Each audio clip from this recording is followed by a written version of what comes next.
थोड़ा, लेकिन ये है कि थोड़ा पोइट्री में थोड़ा समय चाहिए होता है, ठीक है। तो माहौल होगा तो मज़ा आएगा, मैं अकेला, ये दोनों का खेल है असल, है ना, सही बात है। तो शुरू करते हैं। देखिए, यहाँ पे कोई स्टैंड अप करने आया है, कोई गाएगा, कोई हंसाना चाहता है, कोई एंटरटेन करना चाहता है। मैं ये बात पहले ही साफ कर दूं कि ना मेरा मकसद आप लोगों को हंसाना है, ना आप लोगों को एंटरटेन करना है, साफ कर देता हूँ।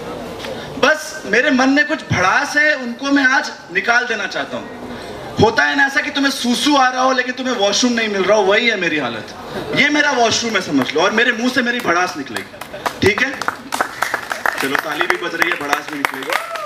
अब मेरे इस भड़ास को तुम मेरा अकड़ मत समझना, ये बस मेरा गुस्सा है, मेरा जुनून है और मेरा दर्द भी है।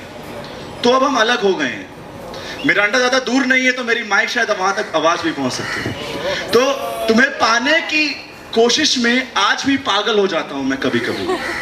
ये दौरा आता रहता है मुझे वो आशिकी 2 वाला आशिक मत समझना प्लीज, थोड़ा तो आता रहता है मुझे। सोचता हूं कि तुम्हारे पास जाऊं, तुम्हें मनाऊं, बातें करने में मैं एक्सपर्ट हूं बचपन से और तुम मान भी जाओगी, लेकिन डर है कि कहीं तुम सच में वापस ना आ जाओ।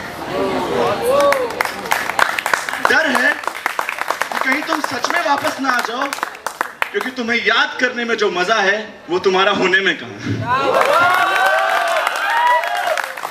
अब आगे कुछ इस तरीके से देखो, कॉमर्स भी मैंने पढ़ी है और अब मैं लिबरल आर्ट्स का छात्र हूं, तो मुझे बिजनेस करना भी आता है और डिप्लोमेटिकली मैं इमोशन से खेलता भी। तो मैंने इस दर्द का एक कैपिटलिस्टिक पूंजीवादी तरीका ढूंढ निकाला है, ठीक है। तुम्हारी याद में मैं नज़्में लिखूंगा, बेचूंगा और अमीर हो जाऊंगा, फायदा उठाऊंगा मैं इस दर्द का, तुम्हें वापस नहीं चाहिए। ये तो तालियां मुझे मिल रही है, ये क्या तुम्हारे साथ होने से बढ़कर है? नहीं है, ये तालियां मेरे लिए ज्यादा बड़ी, और मैं शुक्रगुजार हूं तुम्हारा कि तुमने मुझे छोड़ दिया उसके। आगे बढ़ते हैं। एक तो तालियां बजी तो बहुत मजा आ रहा है। देखो, उसको मैं फिर से कह रहा हूं कि यार मैं उस टाइप का लड़का नहीं हूं। मुझे सरप्राइज बर्थडे प्लान करना, जबरदस्ती सेल्फी खिंचाना या फिर तुम्हारे तरीके से तुम्हारे दोस्तों से बात करना नहीं आता। ये मुझे कल भी नहीं आता था और ये मुझे आज भी नहीं आता और नहीं आएगा, ये मेरा अकड़ है।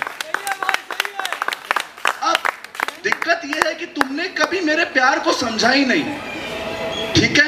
हम छोटे शहर से आते हैं साहब, हमें वो व्हाट्सएप करना आता नहीं। तुमने मुझे हमेशा समझा नहीं और तुमने हमेशा मुझे बदलना चाहा, परंतु मैंने हमेशा तुमसे प्यार किया और तुम्हारी सच्चाई से प्यार किया। वो जो तुम्हारे माथे में एक दाग है ना, जिसको लेकर तुम हमेशा चिंतित रहती हो, यकीन मानो तुम मेरा, मैं उस दाग से भी उतनी ही मोहब्बत करता हूं, यकीन मानो। आगे ये कहना चाहूंगा कि ये जो दोस्तों, ये जो आज साले रणवीर सिंह ने ना मतलब करप्ट कर दिया रोमांस को।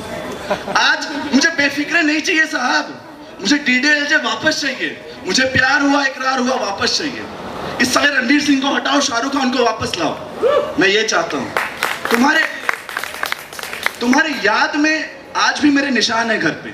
आज भी अलमीरा से जब मैं पुस्तकें निकालता हूं तो गलती से तुम्हारी तस्वीर भी गिर जाती है, या फिर मेरे फोन में आज भी हमारी कुछ तस्वीरें हैं, या फिर वो कविताएं भी हैं जो तुम्हारे लिए मैंने लिखी थी। वो कविताएं आज मैं डिलीट तो नहीं कर पाया, लेकिन उन्हें पढ़ने की हिम्मत भी नहीं है मेरे लिए, क्योंकि नहीं पढ़ पाता। मेरे लिए तो समझ लो एक सांप का बक्सा है जिसे मैं रखना तो चाहता हूं लेकिन मैं देखना नहीं चाहता। आगे बस अपनी अंतिम पंक्ति से मैं खत्म करना चाहूंगा, जो कि ये है कि मैं जानता हूं कि अगर तुम अभी मेरे सामने होती तो मेरी इन बातों को सुनकर पिघल जाती और शायद आके गले भी लग जाती, लेकिन मैं नहीं चाहता, क्योंकि डर लगता है वापस ना आ जाओ। तुम्हें याद करने में जो मजा है वो तुम्हारा होने में।